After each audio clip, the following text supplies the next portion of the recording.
Hello and welcome to Berringer, and welcome to my layout update. And the first thing you can see is, although the platforms haven't been painted or anything like that as yet, the layout configuration and track configuration has changed slightly. I've now got rid of the island platform that was to the left here. I didn't like the way it was sort of encroaching on the DMU platform at the end, so what I decided to do is to essentially get rid of the island platform. And if I move along, I just like the idea of trains just trundling by the station without actually stopping through.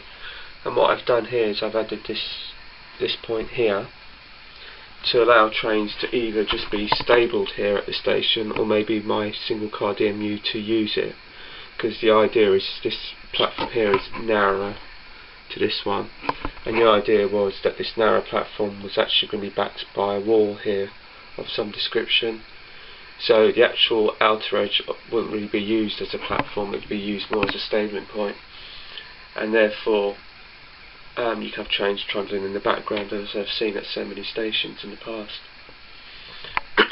Also, the track work's changed over here towards the bridge end, and it's a bit more open. We also have changed, which is the main area I've been working on, is the actual tunnel and the scenic area here.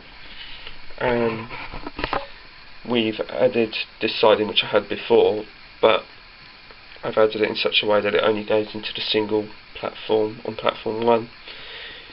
But the change is to do with the scenery area, because I've winded that out to be able to allow to create a bit more of a scenic section. Also, a Metcalf signal box has been put up. It also came with a little line side hut and a fuel storage area, but I'm not sure if I'm going to use that. Then the other biggest change that I've done is I've added this bridge that runs across the scenic section along the back. Now the idea is some vehicles are going to come down here, but it isn't actually finished actually. I had some scrap bits of wood and some plastic card, and I've tried to use it to see whether or not I'd like it, so I've left it there to see whether or not I could live with that, and whether or not I was quite happy with that. And then we have another point here where my little 08 is just parked up, and that 08 has access to all the platforms, so when it does pick up some coaches from the other end and reverses them out, it's got access to all the platforms, so it doesn't have to go backwards and forwards. So the main work has been to obviously build this little Metcalf kitchen, which only took about 2 hours or so, or an hour and a half, and then obviously to try and bed this bridge in.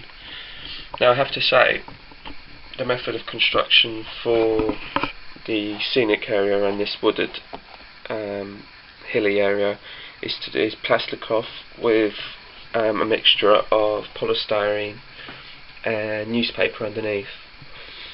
Now the good thing about this is that originally I think it only came up to say about here, so I've added sort of this section here on top of what I had already had.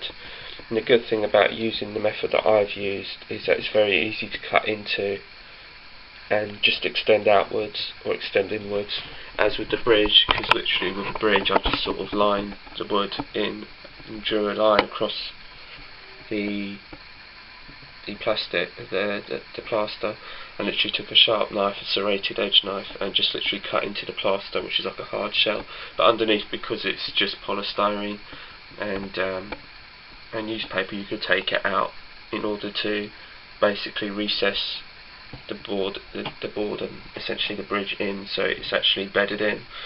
Now at the moment it looks very rough indeed, but the plan is to put some filler and just smooth it out slightly, not a huge amount, but enough to make it smooth enough that vehicles can use it, but not too smooth to say that it's like a town road, so it's just to say it's still a country road, so it is a bit excuse me, so it is a bit bumpy. So like I said, and then everything's been, and then there's my Pico tunnel mouth, and everything's just been repainted. My London Country National is there being used as my test vehicle currently. But like I said, it's all been repainted because it's created a lot of mess and it's all had to be repainted, and that takes a lot of time because it does. This is the one thing about this, using the plastic. When you try and paint it, it does seem to absorb a lot of paint. So that's really all that I've been doing today. Well, over the last few weeks and days and whatnot. So the next plan is I'm just trying to work out what I'm going to do with this retaining wall and how I want to do it.